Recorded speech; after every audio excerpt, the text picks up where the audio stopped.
새벽 5시. 도연은 또 잠에서 깼다. 식은땀이 등과 이마를 적셨다. 꿈속에서도 채권자들의 목소리가 따라다녔다. 언제 갚을 거냐? 더 이상 못 기다린다. 법적 조치 들어간다. 악몽은 끝이 없었다. 침대 옆 탁자 위에는 독촉장들이 수북이 쌓여 있었다. 빨간 글씨로 쓰인 최종 경고, 법적 조치 예고라는 문구가 어둠 속에서도 선명했다. 도연은 그것들을 보지 않으려 고개를 돌렸지만 이미 머릿속에 각인된 숫자들이 떠올랐다. 2억 3천만 원. 감당할 수 없는, 절대 갚을 수 없을 것 같은 숫자. 45살. 가장으로서 가족을 지켜야 할 나이. 하지만 도연의 손에는 아무것도 남지 않았다. 작은 인테리어 사업을 시작했을 때만 해도 희망이 있었다. 성실하게 일했고 거래처들도 하나둘 늘어갔다.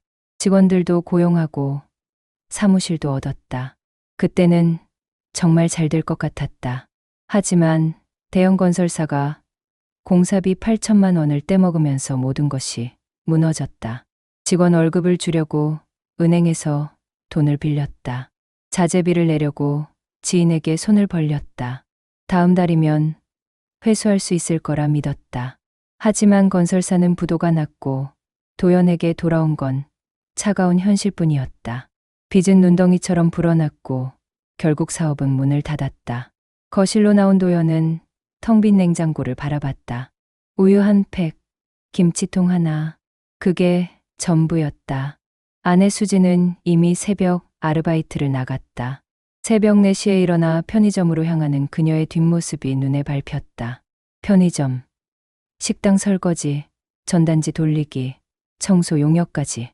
안 해본 일이 없었다. 한때 단란했던 이 집은 이제 침묵과 한숨만 가득했다. 창밖으로 동이 트기 시작했다. 도연은 소파에 앉아 멍하니 벽을 바라봤다.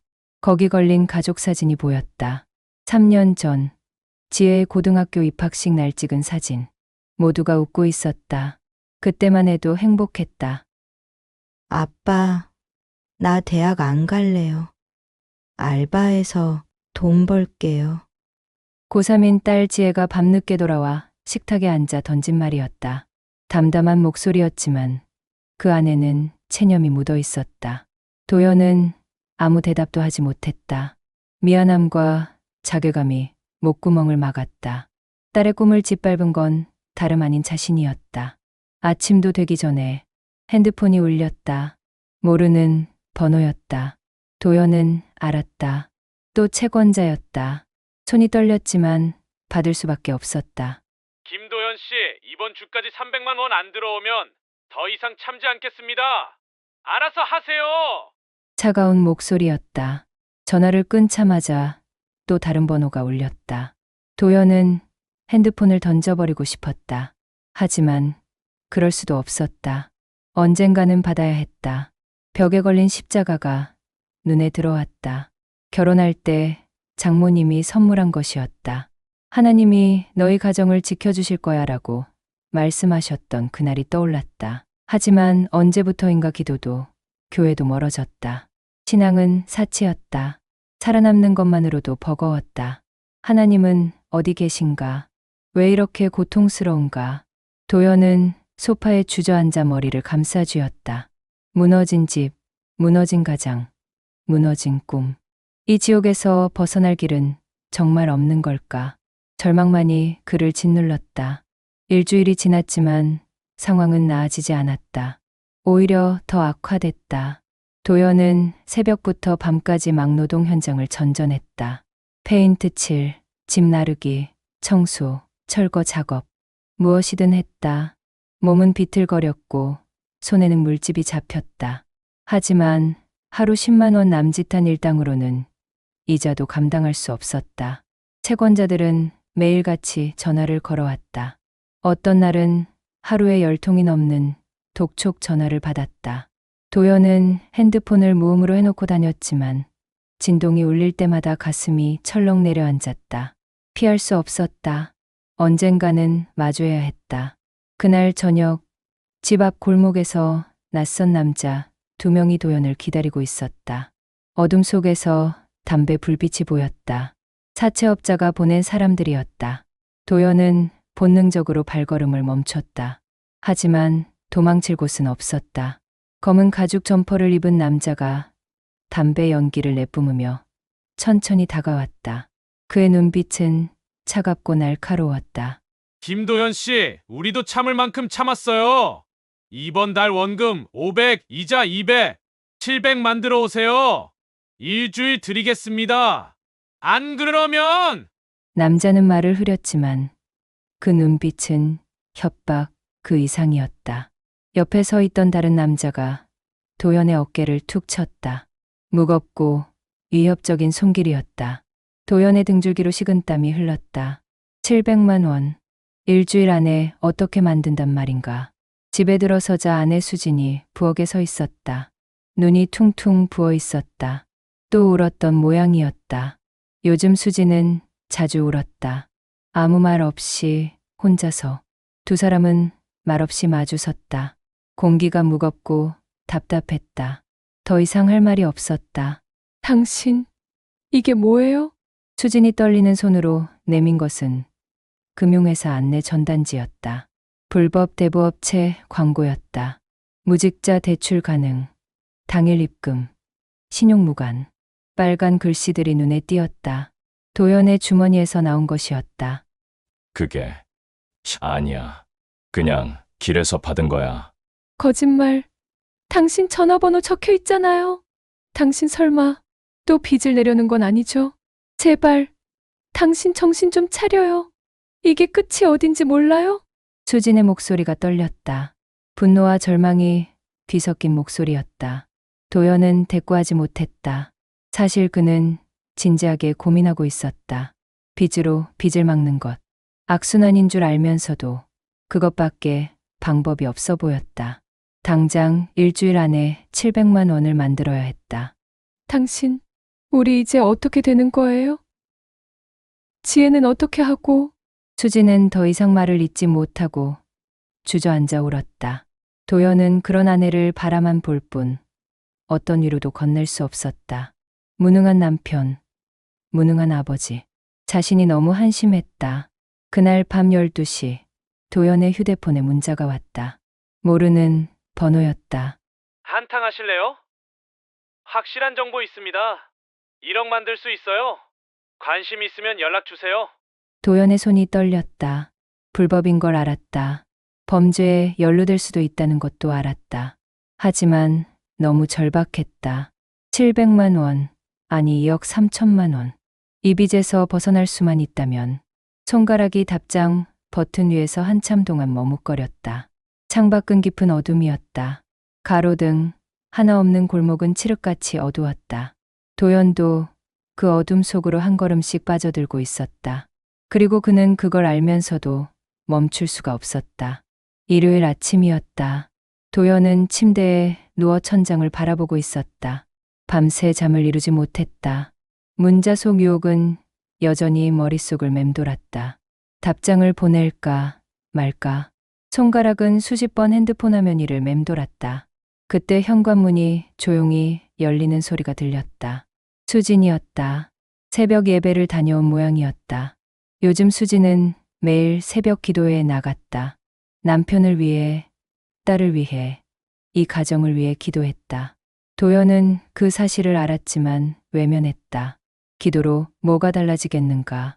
현실은 너무 가혹했다. 수진은 도연의 침대 곁에 조용히 앉았다. 아무 말도 하지 않았다. 그저 도연의 손을 잡았다. 거칠고 굳은 살 박힌 손. 한때는 부드러웠던 손이 이제는 상처투성이었다. 수진의 눈에 눈물이 고였다. 여보, 오늘 교회 가요. 박 장로님이 당신 보고 싶대요.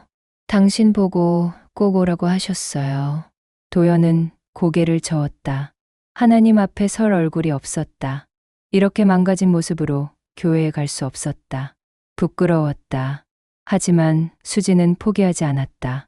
도연의 손을 꽉 잡고 간절한 눈빛으로 바라봤다. 제발요. 나 혼자는 못 견디겠어요. 당신이 필요해요. 수진의 목소리에는 애원이 담겨 있었다. 도연은 결국 마지못해 일어났다. 오랜만에 입는 정장은 주름투성이었다. 거울 속 자신의 모습은 초라했다. 오랜만에 온 교회는 익숙했지만 낯설었다. 몇 년 만인가? 3년? 아니 4년이었나? 찬송 소리가 들렸다. 도연은 뒷자리 구석에 조용히 앉았다. 사람들의 시선이 신경 쓰였다. 다들 자신의 처지를 알고 있을 것 같았다. 설교 말씀이 시작됐다.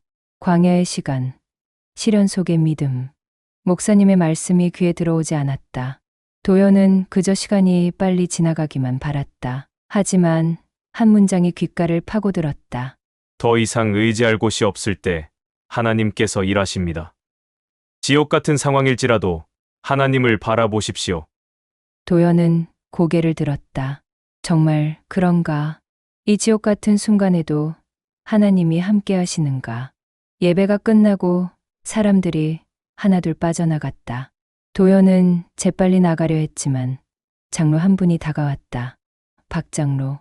예순이 넘은 나이였지만 눈빛은 여전히 날카로웠다. 한때 도연에게 신앙의 멘토였던 사람이었다. 도연이, 자네 요즘 어떻게 지내나? 수진이한테 다 들었네. 도연은 대답하지 못했다. 부끄러움과 죄책감이 몰려왔다. 장로는 도연의 어깨에 손을 얹었다. 무거웠지만 따뜻한 손길이었다. 힘들지? 다 알아. 하지만 자네 잘못된 길로 가려고 하는 거 아닌가? 어젯밤 문자 받았지? 도연은 깜짝 놀라 장로를 쳐다봤다. 어떻게 알았을까? 장로는 씁쓸하게 웃었다. 자네 얼굴에 다 쓰여 있네. 그 길은 더 깊은 구멍일 뿐이야. 한순간의 선택이 인생 전체를 망칠 수 있어. 절대 그러면 안 돼. 박 장로는 작은 봉투를 건넸다. 도연은 받지 않으려 했지만 장로가 강제로 도연의 손에 쥐어주었다. 100만 원 들어있네. 많지 않지만 받게. 그리고 내일부터 우리 공장에 나와. 포장 작업이지만 월 250은 보장하네. 성실하게만 하면 돼. 도연의 눈시울이 뜨거워졌다. 오랜만에 느끼는 따뜻함이었다. 누군가 자신을 포기하지 않고 있다는 사실이 가슴을 적셨다. 장로님, 감사합니다. 정말 죄송하고 감사합니다. 그날 저녁 도연은 새 일자리에 대한 기대감에 일찍 퇴근길에 올랐다. 지하철역으로 걸어가던 중 인도에 쓰러진 노인을 발견했다. 사람들은 그냥 지나쳤다. 귀찮은 일에 얽히고 싶지 않았던 것이다. 도연도 처음엔 망설였다. 시간도 없고 여유도 없었다. 하지만 발걸음이 멈춰졌다. 박 장로의 따뜻한 손길이 떠올랐다. 도연은 노인에게 다가가 조심스럽게 부축했다. 괜찮으세요? 병원 가셔야 할 것 같은데요? 노인은 의식이 흐릿했다. 도연은 택시를 불러 노인을 병원 응급실까지 데려다 주었다. 택시비 2만 원이 아까웠지만 그냥 지나칠 수 없었다. 이상하게도 마음 한구석이 따뜻해졌다. 오랜만에 느끼는 감정이었다. 어둠 속에서 희미하지만 작은 불빛이 켜지고 있었다. 한 달이 지났다. 도연은 박 장로의 공장에서 성실히 일했다. 아침 8시부터 저녁 6시까지 포장 작업은 단순했지만 고됐다. 하지만 규칙적인 생활이 도연에게는 안정감을 주었다. 월급은 약속대로 250만 원. 많지 않았지만 확실했다. 조금씩이나마 빚을 갚아나갔다. 가장 급한 사채 이자를 먼저 갚았다. 협박, 전화도 줄어들었다. 밤에 잠을 잘 수 있게 됐다. 도연은 조금씩 희망을 품기 시작했다. 이렇게 계속하면 언젠가는 빚에서 벗어날 수 있을 거라고. 하지만 현실은 그렇게 호락호락 않았다. 어느 토요일 오후 집으로 등기 우편이 날아왔다. 법원 봉투였다. 도연은 떨리는 손으로 봉투를 뜯었다. 경매 개시 결정 통지서. 담보로 잡힌 집이 경매에 넘어간다는 내용이었다. 2달 후 12월 15일. 그날이면 이 집을 잃게 된다. 도연의 손에서 서류가 떨어졌다. 다리에 힘이 풀렸다. 주저앉고 싶었다. 알고는 있었다. 언젠가는 이럴 거라고. 하지만 막상 통지서를 받고 나니 머릿속이 하얘졌다. 이제는 정말 끝이구나. 수진이 마트에서 돌아왔다. 남편의 얼굴을 보고 무슨 일인지 직감했다. 도연의 손에 쥐어진 통지서를 보자 수진은 그 자리에 주저앉아 울기 시작했다. 소리 없이 흐느끼는 아내. 도연은 그저 바라만 볼 뿐이었다. 지혜는 방에서 나오지 않았다. 하지만 문틈으로 들리는 엄마의 울음소리를 듣고 있었다. 19살 소녀는 이미 모든 걸 알고 있었다. 그날 밤 식탁은 더없이 무거웠다. 세 식구가 둘러앉았지만 아무도 밥을 먹지 않았다. 침묵만이 흘렀다. 지혜가 먼저 입을 열었다. 엄마, 우리 어디로 가요? 고시원이라도 구해야 되는 거예요? 아니면 쉼터 같은데. 지혜의 목소리는 담담했지만 그 안에는 깊은 체념이 묻어 있었다. 19살이 감당하기엔 너무 무거운 현실이었다. 수진이 손으로 얼굴을 감추었다. 미안해. 엄마가 미안해. 도연은 아무 말도 하지 못했다. 가장으로서 무능했다. 아내를, 딸을 지키지 못했다. 자책감이 가슴을 짓눌렀다. 다음 날 도연은 박항로를 찾아갔다. 집이 경매로 넘어간다는 사실을 털어놓았다. 장로는 깊은 한숨을 쉬며 고개를 저었다. 금액이 너무 크구먼. 은행 채무가 1억이 넘는다면서. 내가 도와주고 싶지만 그 정도는 무리야. 하지만 자네 포기하지 말게. 기도하게. 하나님께서 길을 열어주실 거야. 좌우 앞뒤 모두 막혀 있어도 하늘구멍은 항상 열려 있다네. 기도. 그 말이 도연의 귓가를 맴돌았다. 정말 기도로 해결될까? 현실은 너무 냉혹했다. 하지만 장로의 눈빛은 진지했다. 자네, 지난달에 노인 한 분 병원에 모셨다지. 선행을 베풀었어. 그게 씨앗이 되는 거야. 하나님은 항상 지켜보고 계시다네. 이건 정말 믿으시게. 도연은 고개를 끄덕였지만 마음속으론 반신반의했다. 기적 같은 일이 일어날까? 밤이 깊어갔다. 새벽 2시가 넘었다. 도연은 잠을 이루지 못하고 거실로 나왔다. 벽에 걸린 십자가가 또다시 눈에 들어왔다. 도연은 그 앞에 천천히 무릎을 꿇었다. 몇 년 만인가. 한 달 전 교회 이후로 처음이었다. 기도하는 법도 잊어버렸다. 무슨 말을 해야 할지 몰랐다. 그저 눈물만 흘렀다. 목이 메었다. 흐느낌이 터져 나왔다. 하나님, 저 같은 인간도 들어주실까요? 저는 정말 최선을 다했습니다. 하지만 이제 더 이상 방법이 없습니다. 제발요. 제 가족만은 지켜주세요. 말이 되지 않았다. 그저 울기만 했다. 가족을 지키지 못한 죄책감, 무력감, 두려움. 모든 것이 쏟아져 나왔다. 그때 뒤에서 인기척이 났다. 수진이었다. 말없이 도연 옆에 무릎을 꿇었다. 두 사람은 손을 맞잡고 함께 기도했다. 오랜만에 느끼는 연대감이었다. 부부는 더 이상 혼자가 아니었다. 여보, 우리 포기하지 말아요. 끝까지 함께해요. 도연은 아내의 손을 꽉 잡았다. 창밖은 깊은 어둠이었지만 두 사람의 기도는 계속됐다. 절망의 끝자락에서 도연은 마지막 희망의 끈을 붙잡고 있었다. 그것이 무엇을 의미하든 그는 포기하지 않기로 했다. 경매일이 일주일 앞으로 다가왔다. 12월 8일 도연은 매일 새벽 기도를 이어갔다. 더 이상 기적을 바라지 않았다. 그저 담담히 받아들이려 했었다. 어쩌면 이것이 하나님의 뜻일지도 모른다고 생각했다. 집을 잃더라도 가족이 함께 있으면 된다고 스스로를 위로했다. 월요일 오후 공장으로 낯선 전화가 걸려왔다. 병원에서였다. 김도현 씨 맞으십니까? 한 달 전에 응급실로 노인분을 모시고 오셨죠? 강 회장님이라고 하시는데 꼭 만나고 싶다고 하십니다. 오늘 오실 수 있으세요? 도연은 기억을 더듬었다. 길에서 쓰러진 노인.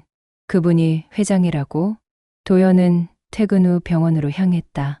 VIP 경실이었다. 생각보다 고급스러운 병실에 노인이 누워 있었다. 많이 회복된 모습이었다. 노인은 도연을 보자 침대에서 일어나 앉았다. 눈물이 그의 눈가에 맺혔다. 고맙습니다. 정말 고맙습니다. 그날 선생님이 아니었으면 저는 죽었을 겁니다. 내 출혈이었어요. 10분만 늦었어도 위험했대요. 도연은 어색하게 웃으며 손을 저었다. 아닙니다. 당연히 해야 할 일을 했을 뿐입니다. 당연한 일? 그날 몇십 명이 저를 그냥 지나쳤어요. 선생님만 멈춰 섰습니다. 노인은 도연의 손을 꽉 잡았다. 따뜻하고 힘있는 손길이었다. 노인은 작은 건설회사를 운영하는 사장이었다. 강동수, 68살. 평생 건설 현장을 누빈 사람이었다. 선생님 사정 들었습니다. 접수할 때 기회가 돼서 이야기를 들었어요. 힘드시죠? 도연은 대답하지 못했다. 노인은 진지한 얼굴로 도연을 바라봤다. 제가 도와드리고 싶습니다. 우리 회사에서 현장 관리자가 필요합니다. 경력이 있으시니 충분히 하실 수 있어요. 월급 400, 성과급 별도 어떻습니까? 400만 원. 도연은 귀를 의심했다. 지금 받는 급여의 거의 2배였다. 노인은 명함을 건넸다. 제대로 된 회사였다. 정말 제가 해도 될까요? 물론입니다. 다음 주 월요일부터 출근하세요. 선생님 같은 분이 필요합니다. 도연은 떨리는 손으로 명함을 받았다. 가슴이 뛰었다. 이게 꿈인가, 현실인가. 집으로 돌아오는 길, 도연의 핸드폰이 울렸다. 박 장로였다. 도연이, 지금 교회로 좀 와줄 수 있나? 급한 일이 있네. 도연은 서둘러 교회로 향했다. 사무실에는 박 장로와 몇몇 교인들이 모여 있었다. 모두 진지한 표정이었다. 박 장로가 봉투 하나를 내밀었다. 자네를 위해 긴급 구제 헌금을 모았네. 우리가 할 수 있는 최선이야. 도연은 떨리는 손으로 봉투를 열었다. 수표였다. 3천만 원. 도연의 눈에서 눈물이 쏟아졌다. 장로님, 어떻게 이런... 감사합니다. 정말 우리는 한 가족이야. 자체부터 정리하게. 이자가 제일 무서운 거니까. 도연은 교인들 앞에서 무릎을 꿇고 고개를 숙였다. 말로 표현할 수 없는 감사함이 밀려왔다. 다음 날 아침 또 다른 기적이 일어났다. 도연이 3년 전에 일해준 적이 있던 업체 사장에게서 전화가 왔다. 도현 씨, 나 김 사장이야. 그때 공사비 못 드린 거 기억하지? 회사가 좀 어려웠는데 이제 좀 나아졌어. 밀린 돈 5천만 원 입금할게. 도연은 믿을 수 없었다. 3년 전 일이었다. 이미 포기했던 돈이었다. 그날 오후 정말로 5천만 원이 입금됐다. 3천만 원에 5천만 원, 8천만 원이 생긴 것이었다. 여기에 새 일자리까지. 도연은 즉시 은행으로 달려갔다. 담당자와 협상 끝에 경매 중단과 장기 분할 상환 조건을 받아냈다. 8천만 원을 먼저 납입하고 남은 채무는 새 직장급여로 갚아나가기로 했다. 집에 돌아온 도연은 무릎을 꿇고 울었다. 수진이 달려와 남편을 끌어안았다. 여보, 정말 기적이에요. 지혜도 나와 부모를 껴안았다. 새 식구는 한참을 울었다. 기쁨의 눈물이었다. 이게 정말 은혜구나. 하나님의 은혜. 도연은 십자가 앞에 무릎을 꿇었다. 절망의 밑바닥에서 손을 내밀어준 하나님. 그 은혜가 비로소 온전히 느껴졌다. 작은 선행, 장로의 도움, 교인들의 사랑, 노인과의 만남, 잊었던 공사비. 모든 것이 하나의 퍼즐처럼 맞춰졌다. 이는 우연이 아닌 섭리였다. 그 후 6개월이 흘렀고 봄이 왔다. 벚꽃이 피고 새들이 지저귀는 계절. 도연의 삶도 봄을 맞이했다. 새 직장에서 도연은 성실히 일했다. 강 회장은 도연을 친아들처럼 아꼈다. 현장 관리자로서 도연의 능력은 빛을 발했다. 과거의 경험이 모두 자산이 됐다. 성과급도 꾸준히 받으며 빚은 빠르게 줄어들었다. 사채는 이미 모두 정리했고 은행 대출도 절반 이상 갚았다. 이제 1년만 더 버티면 완전히 자유로워질 수 있었다. 무엇보다 가정이 회복됐다. 수지는 더 이상 새벽 아르바이트를 나가지 않아도 됐다. 집에서 여유롭게 아침을 준비하고 남편과 딸을 배웅했다. 식탁에는 웃음소리가 돌아왔다. 저녁마다 세 식구가 함께 모여 밥을 먹었다. 평범한 일상이 얼마나 소중한지 이제는 알았다. 지혜는 장학금을 받아 대학에 진학했다. 사회복지학과. 딸은 어려운 사람들을 돕고 싶다고 했다. 가족이 겪은 고통이 헛되지 않게 하고 싶다고 했다. 도연은 그런 딸이 자랑스러웠다. 일요일 아침, 도연 가족은 함께 교회로 향했다. 이제는 한 주도 빠짐없이 예배에 참석했다. 예배당 앞에서 박 장로가 반갑게 맞이했다. 도연이 요즘 얼굴이 참 밝아졌네. 정말 하나님의 은혜가 얼굴에서 빛나는구먼.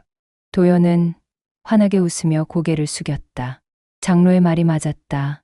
요즘 거울을 보면 스스로도 놀랐다. 예전의 어두운 표정은 사라지고 평화로운 얼굴이 있었다. 예배가 시작되고 찬양이 울려 퍼졌다.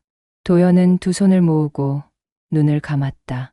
가사 한 구절 한 구절이 가슴 깊이 와닿았다. 주의 은혜라, 감사함으로. 이제는 진심으로 그 의미를 알았다. 설교가 끝나고 광고 시간이 됐다. 목사님이 구제부 자원봉사자를 모집한다고 공지했다. 도연은 예배 후 즉시 사무실로 가서 신청서를 제출했다. 저도 이제 다른 분들을 도울 수 있을 것 같습니다. 제가 받은 은혜를 나누고 싶습니다. 사무실 집사님이 환하게 웃으며 신청서를 받았다. 도연은 매주 토요일마다 독거노인 댁을 방문하기로 했다. 청소를 돕고 이야기를 들어주고 함께 식사를 나누기로 했다. 교회를 나서는 길, 수진이 도연의 팔짱을 꼈다. 여보, 우리 정말 기적을 경험한 거죠? 이 모든 게 꿈만 같아요. 기적이었어. 아니, 은혜였어. 하나님의 은혜. 집으로 돌아오는 길, 도연은 하늘을 올려다봤다. 맑고 푸른 봄 하늘이었다. 흰 구름이 천천히 흘러갔다. 아름다운 세상이었다. 예전에는 보지 못했던 풍경이었다. 절망에 빠져 있을 때는 하늘을 올려다볼 여유조차 없었다. 그때가 떠올랐다. 무릎 꿇고 기도하던 그 새벽. 절망의 끝자락에서 울부짖던 순간. 그때는 몰랐다. 하나님이 이미 모든 것을 준비하고 계셨다는 것을. 길에서 만난 노인, 박 장로의 격려, 교인들의 사랑, 잊었던 공사비. 모든 것이 하나의 퍼즐처럼 맞춰졌다. 그때 그 길에서 노인을 그냥 지나쳤다면 어땠을까? 하나님께서 당신 마음을 움직이신 거예요. 모든 게 다 계획이었어요. 도연은 고개를 끄덕였다. 그 작은 선행이 씨앗이 됐다. 절망 속에서도 선을 택한 그 순간이 모든 것을 바꿨다. 집에 도착해 현관문을 열자 지혜가 공부를 하다가 고개를 들었다. 아빠, 엄마, 다녀오셨어요? 점심 제가 준비했어요. 식탁에는 따뜻한 음식이 차려져 있었다. 평범한 일상. 하지만 이 평범함이 얼마나 귀한지 이제는 알았다. 그날 저녁, 도연은 거실 벽에 걸린 십자가 앞에 또다시 무릎을 꿇었다. 이번에는 절망이 아닌 감사의 기도였다. 하나님, 감사합니다. 절망의 순간에도 저를 버리지 않으셨습니다. 제가 포기하려 할 때 희망을 주셨습니다. 모든 것은 당신의 은혜였습니다. 이제 저도 다른 사람들에게 그 은혜를 전하겠습니다. 제 남은 인생을 당신께 드립니다. 도연의 얼굴에는 깊은 평화가 깃들어 있었다. 빚의 굴레에서 벗어난 것보다 더 큰 선물을 받았다. 신앙의 회복, 가족과의 화해, 그리고 삶의 의미. 도연은 이제 알았다. 절망의 밑바닥도 하나님의 손안이었다는 것을. 그리고 그곳에서 진정한 은혜가 시작된다는 것을. 창밖으로 저녁 노을이 지고 있었다. 붉게 물든 하늘은 아름다웠다. 도연은 창가에 서서 그 풍경을 바라봤다. 어둠이 오기 전 마지막 빛. 하지만 이제는 두렵지 않았다. 어둠이 와도 그 너머에 또 다시 아침이 온다는 것을 알았으니까. 도연의 새로운 길이 시작됐다. 빚이 아닌 은혜로, 절망이 아닌 희망으로, 혼자가 아닌 하나님과 함께. 그렇게 도연은 한 걸음 한 걸음 앞으로 나아갔다.